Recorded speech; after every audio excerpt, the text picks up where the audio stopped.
Senhora Presidenta, senhoras e senhores senadores. Tu pede para ele esperar um pouquinho para ele. Senhora Presidenta, hoje, após a manifestação do senador Renan Calheiros, eu não digo que nós estamos convivendo processo de terapia, porque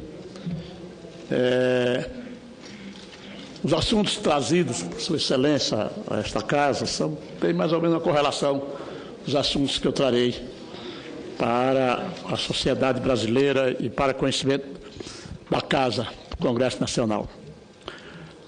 Ao chegar à Câmara dos Deputados em 2003, eu fui indicado pela liderança do nosso partido para compor a Comissão de Agricultura.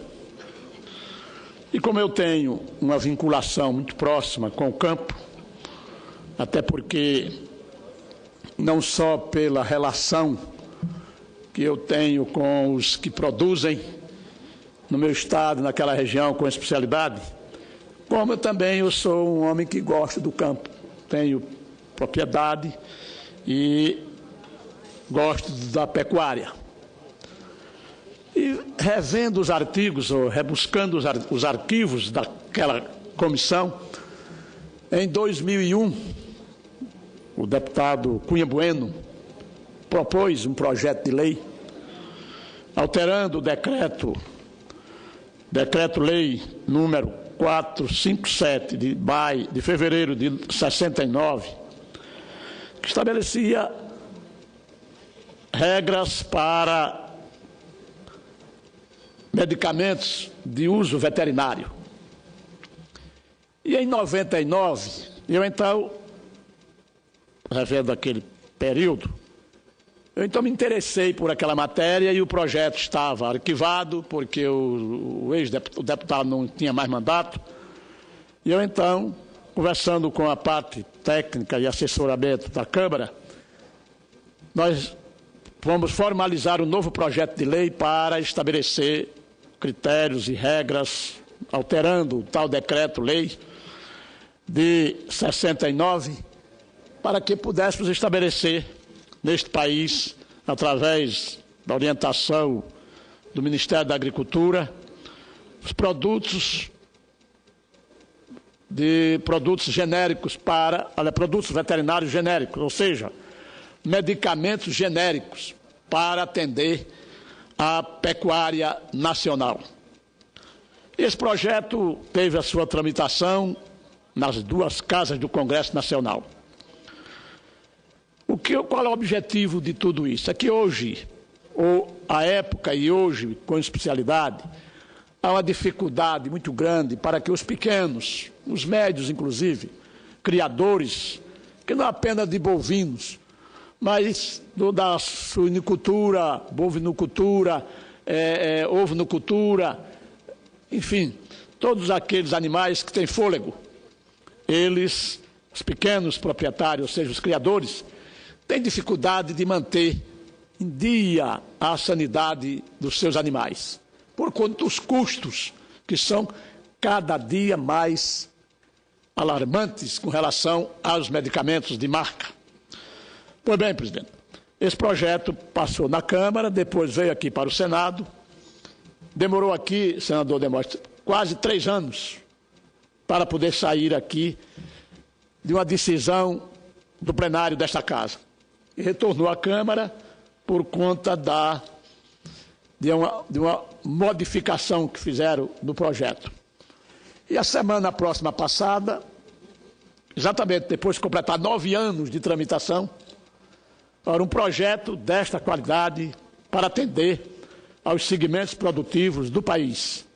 Ele demorou 9 anos. 9 anos para ser aprovado pela Câmara dos Deputados e ser encaminhado para a sanção da presidenta Dilma. Esse projeto vai ter importância fundamental.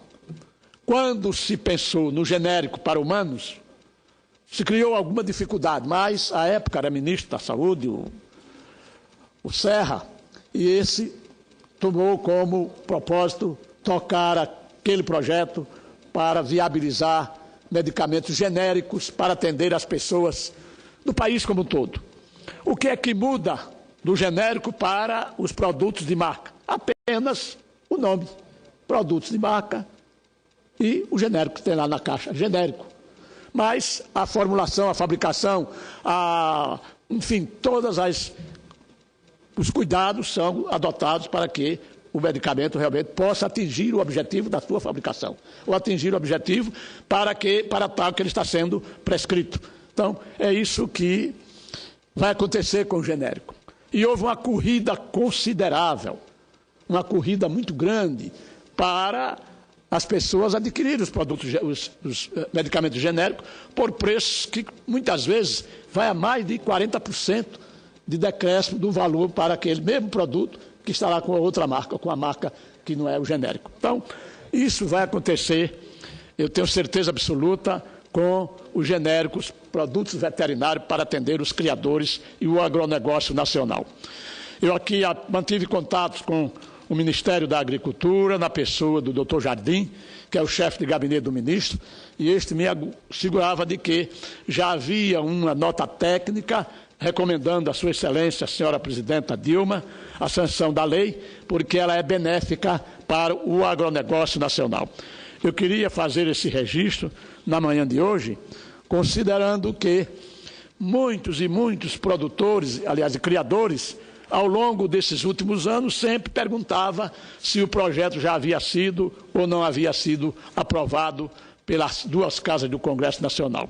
Então, eu gostaria de comunicar àqueles que têm oportunidade de assistir a TV Senado que nós hoje já temos, faltando apenas a sanção da presidenta, e, logicamente, após isso, terá o Ministério da Agricultura 120 dias para a regulamentação e determinar exatamente que os laboratórios possam fazer os exames de biodiversidade para bioequivalência, para poder, então, esse produto chegar nas prateleiras das casas comerciais de produtos de veterinários. Pois bem, presidente, eu queria, nesta oportunidade, cumprimentar a todos aqueles que amanhã irão se utilizar desses medicamentos para tratar os seus rebanhos. E, ao mesmo tempo, apelar para o Ministério da Agricultura, para que a gente possa, o Ministério da Agricultura possa, na verdade, junto à Presidente da República, fazer com que ela se convença que é importante a sanção da lei do projeto para torná-lo lei e colocá-lo em prática neste país. Gostaria também, senhora Presidenta, tratar de um assunto que é relevante e que tem sido objeto de tratativas dessas casas do Congresso Nacional ao longo de muitos anos, desde que eu aqui cheguei, e isso já retroage há mais tempo, desde 1994, quando aqui cheguei na Câmara dos Deputados, que nós já conversávamos a respeito das dívidas dos pequenos produtores, dos pequenos proprietários do Brasil, com especialidade na região dos semiáridos nordestinos, onde há as maiores dificuldades para que as pessoas possam poder plantar e colher. Mas eu dizia há poucos instantes, uma parte que fazia o senador Renan Calheiros, que a seca hoje não é privilégio apenas do Nordeste.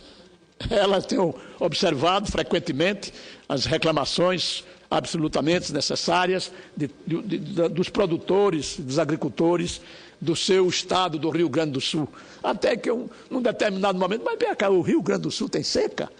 E que realmente nós temos observado através dos meios de comunicação como a seca é realmente avassaladora num determinado momento, também no Rio Grande do Sul. Então, a medida provisória 565, que ela acabou de ser aprovada pela comissão mista desta Casa, que teve sob sua responsabilidade, sob a presidência, o deputado federal, Arthur César Pereira de Lira, e como relator o nosso colega Walter Pinheiro.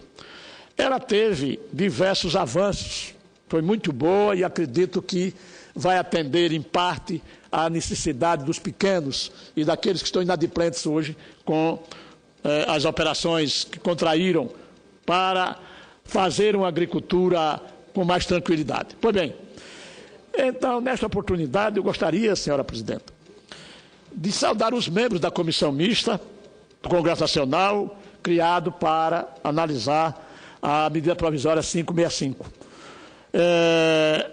em que o Poder Executivo autorizou o Poder Executivo a instituir linhas de crédito especiais, com recursos dos fundos constitucionais do Norte, Nordeste e do Centro-Oeste, para atender aos setores produtivos rural, industrial, comercial e de serviço nos municípios em situação de emergência ou estado de calamidade pública, reconhecido pelo Poder Público Federal, e permitiu a implantação do valor de auxílio de emergencial financeiro.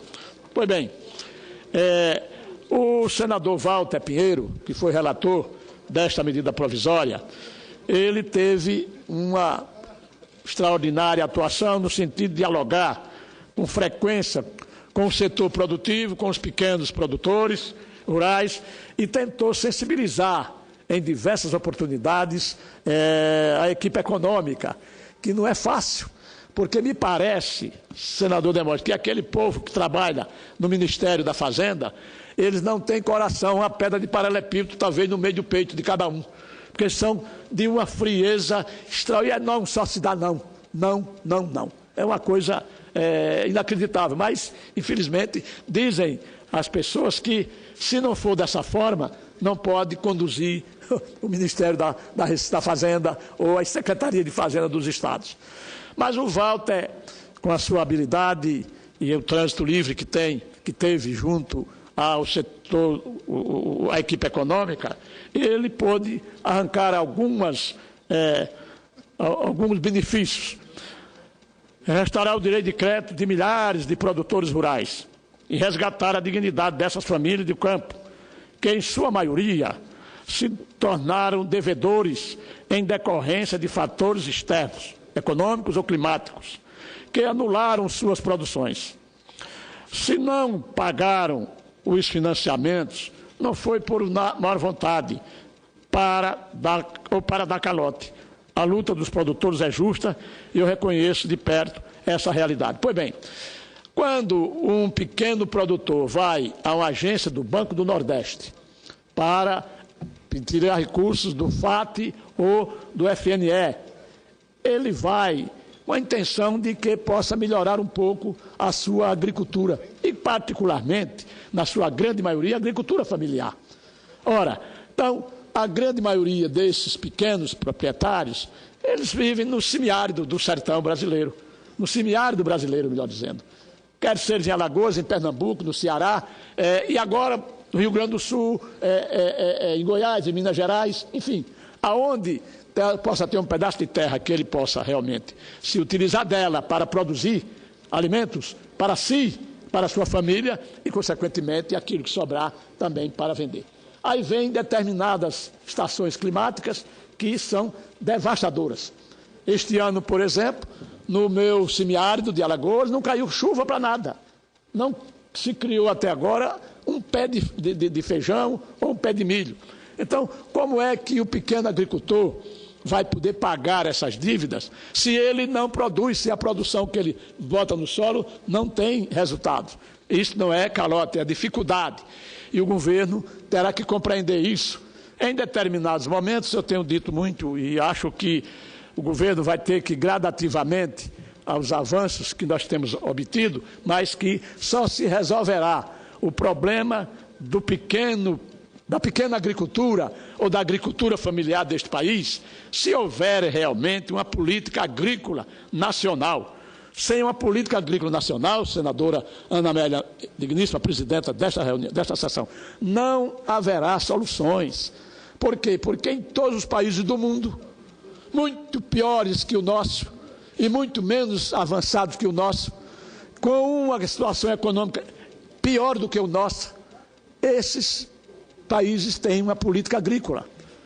Tem uma política de incentivo à agricultura, porque está lá na agricultura a ação que vai não só criar condições para produzir alimentos, e esse mundo vai precisar de muito alimento, porque daqui mais alguns anos nós teremos praticamente 10 bilhões de pessoas comendo 3 vezes por dia, aqueles que tiveram a felicidade, é preciso que na retaguarda dessa população tenha alguém com a disposição de trabalhar para produzir os alimentos necessários à manutenção da alimentação das pessoas no mundo. Porque ninguém vive em função apenas de dizer, bom, eu vou abrir a boca, vai ventar, eu vou encher o estômago de vento. Isso não funciona. Tem que ter alimento sólido para poder então sobreviver. Então, o nosso país, infelizmente, já melhorou muito, já melhorou consideravelmente, mas muito atrás, um pouco atrás, um cidadão que podia plantar pequenos produtores teria que tomar dinheiro emprestado com juros de mercado e uma tal de TJLP. Consequentemente, não teria nunca como pagar, porque depois de somado juros de mercado, que com a TJLP chegava a quase 17%, 18%. Quem paga para vender produtos agrícolas? Como pode pagar com a agricultura? Então, isso realmente deu uma melhorada.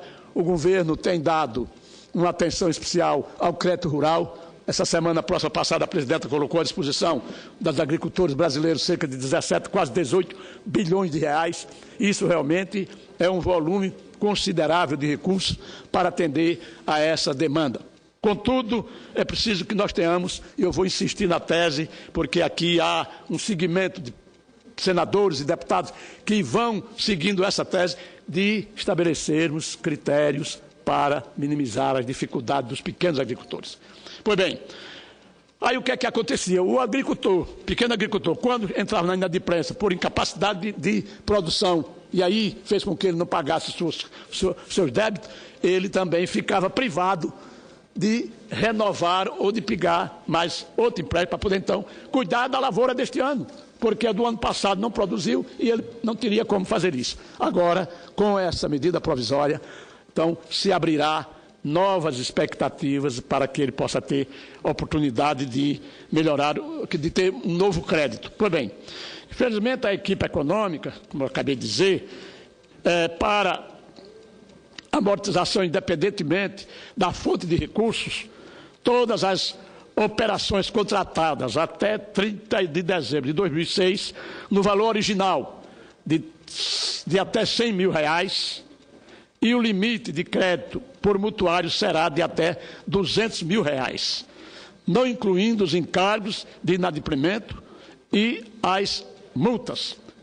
A equipe econômica, como eu acabei de frisar nesse instante, exigiu uma amortização mínima obrigatória de 2% nas renegociações, quando o valor for de até R$35 mil, e de 5% o valor superior a R$35 mil.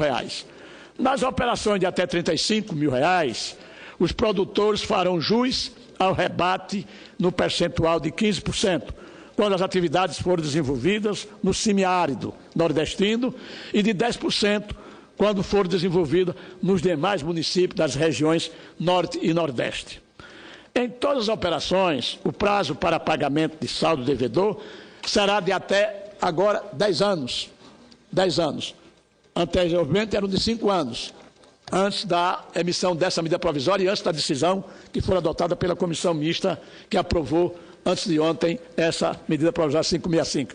Então agora passou a ser de 10 anos. Os débitos oriundos, senhora presidente, de operações passíveis de enquadramento no artigo 70 e 72 da Lei 12.249 de 2010, conversão da MP 472 de 2009, cujo prazo expira em 29 de março de 2013, poderão ser renegociadas com base nessas regras, ou seja, estende-se o prazo até dezembro de 2013. Então, é preciso que houve essa dilatação. Inspirava-se em março, mas com a decisão adotada pela comissão vai até dezembro de 2013, logicamente, aguardando a sanção da presidenta Dilma. As despesas com emolumentos, cartórios e honorários advocatícios envolvidos na formalização das operações poderão ser financiados com limite de até 10% do valor das operações.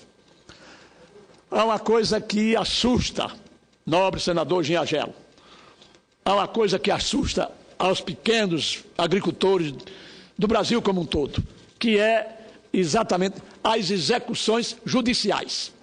As execuções judiciais. Ela decorrente exatamente da falta de produção para que ele pudesse pagar o seu débito. Então, as execuções judiciais eram uma coisa alarmante. Tomando pedaços de terra. Olha, a senadora Ana Amélia, chegou o momento, em determinados juízes executórios, no meu estado, por exemplo, um determinado momento eu estava aqui e recebi uma comunicação de um sindicato de trabalhadores rurais que dizia o seguinte, que estava acontecendo naquele instante uma audiência no cartório do município de Marechal Isidoro, no semiárido de Alagoas, quando cerca de 17 pequenos proprietários estavam perdendo suas terras. Então, isso realmente assusta. Agora, com essas decisões da comissão, ficam suspensas as execuções judiciais até 30 de dezembro de 2012, deste ano. Para tanto, é fundamental que os mutuários formalizem junto à instituição financeira o interesse em liquidar a operação. Então, eu queria dizer aqui, aqueles que estejam por acaso assistindo ou que venham assistir o Senado, a TV Senado, que ele terá que ir à instituição financeira e dizer que deseja fazer a renegociação. E, formalizada a renegociação, não é apenas o desejo. Eu desejo fazer, aí há uma suspende-se. Com a comunicação de que ele fez a renegociação, então haverá a extinção do processo.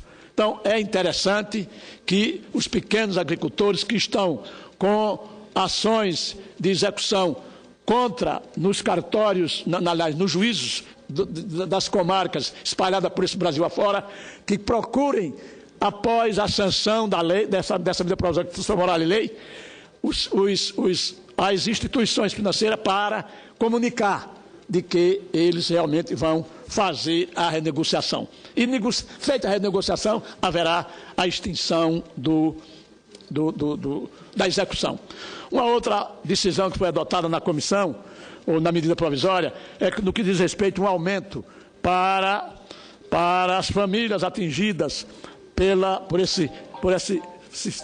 seca, por qualquer tipo de calamidade. Ela